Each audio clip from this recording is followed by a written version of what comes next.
What is up guys, Stark here. I am back for another Fate video, and in today's video we have 2 banners to talk about and 4 servants to go over. So currently there are 2 banners available in the game that we haven't talked about yet. First one is, they're both going to be part of the support campaign number 1.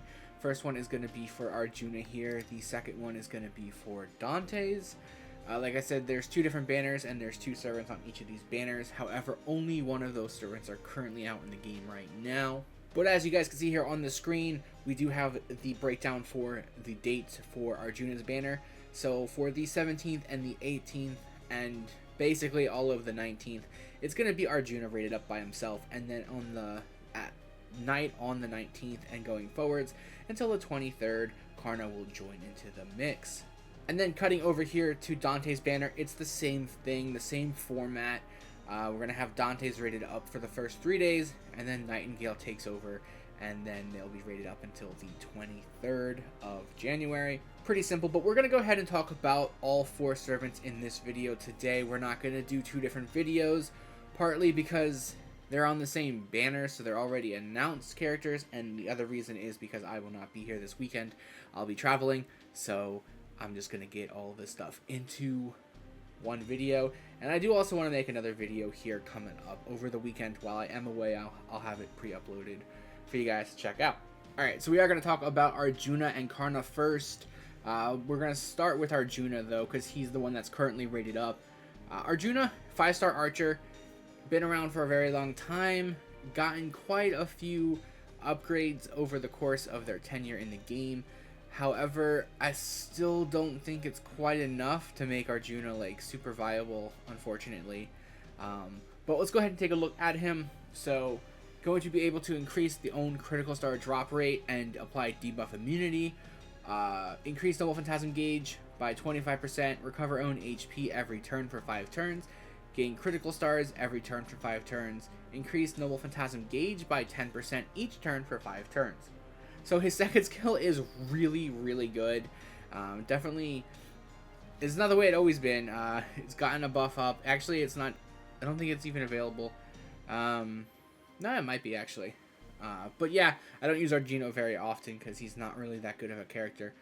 But his second skill is really good. It kind of is the saving grace of the character. His third skill is basically just a buff up steroid for 1 turn, increasing Buster Card effectiveness and increasing own Noble Phantasm strength.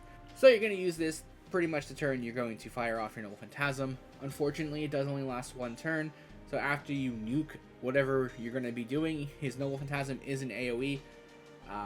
After that, you're not going to be doing a whole lot. As far as Noble Phantasm, though, it is an AoE Buster Noble Phantasm, which has a 50% chance to inflict death to all enemies, and an extra 80% chance to inflict death to divine targets. And then on the overcharge, it will decrease the defense of all enemies for 3 turns. So that's all well and good, really good stuff, but Arjuna is basically a one turn character, unfortunately. So you're going to be able to nuke whatever you want with his Noble Phantasm, and then after that, you're just going to have to kind of sit around for a while and wait for his skills to come off cooldown and do it again.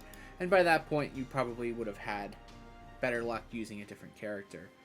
So yeah, unfortunately, Arjuna, probably put Arjuna in like the lower end of the B tier, if I had to ask, or if I had to say.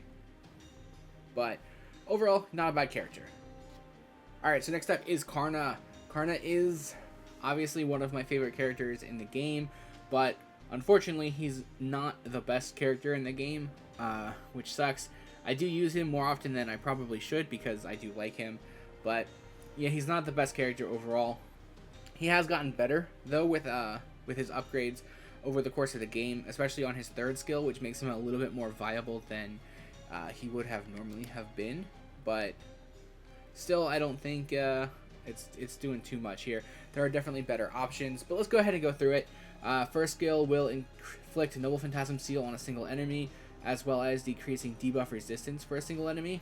Noble Phantasm Seal is always really good, being able to stall out the Noble Phantasm to give you the extra turn you need to nuke them before they get you.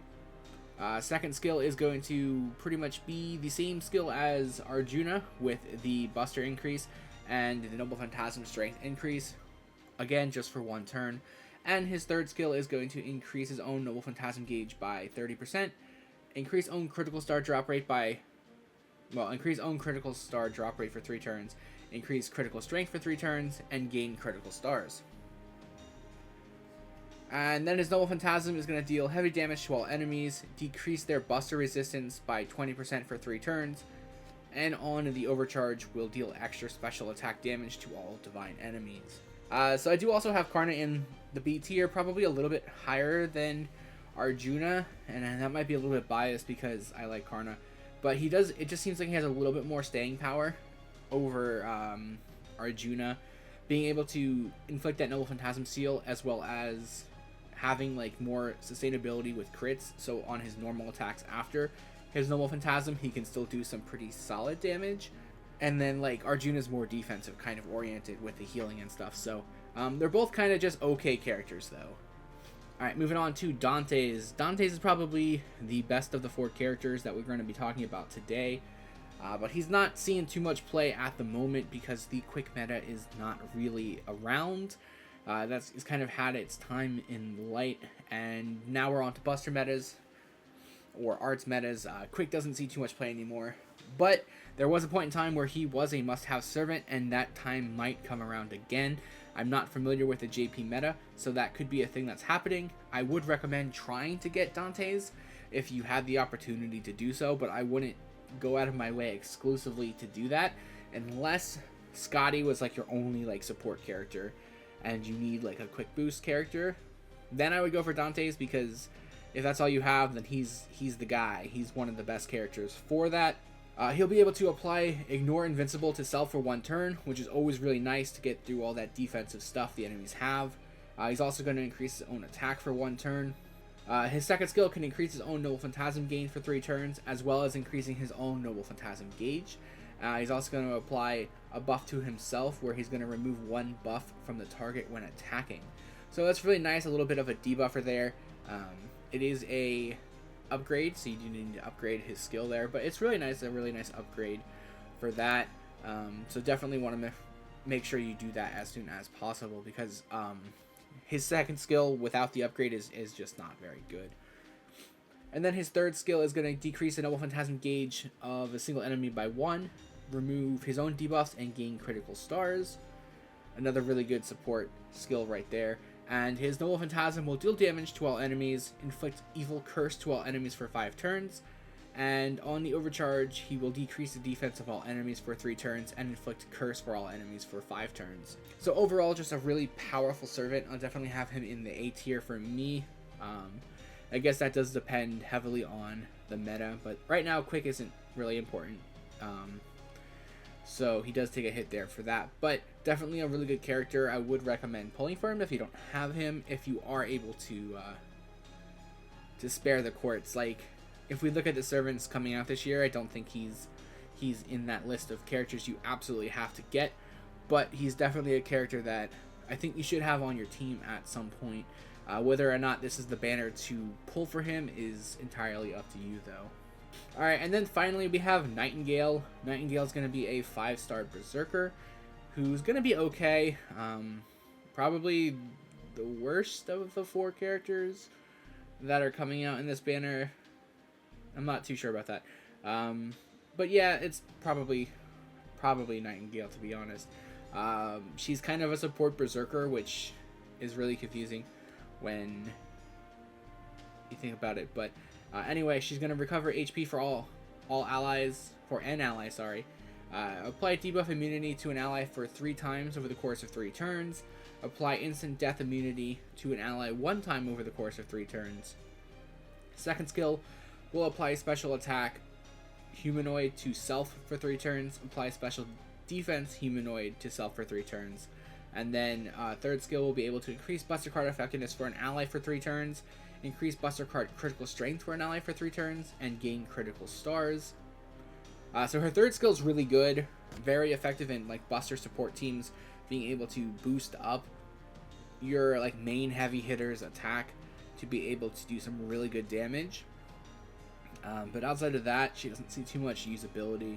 Her Noble Phantasm will decrease the attack of all enemies by 50% for 1 turn, remove all debuffs from all allies, recover HP for all allies, and on the overcharge, decrease Noble Phantasm strength for all enemies for 1 turn.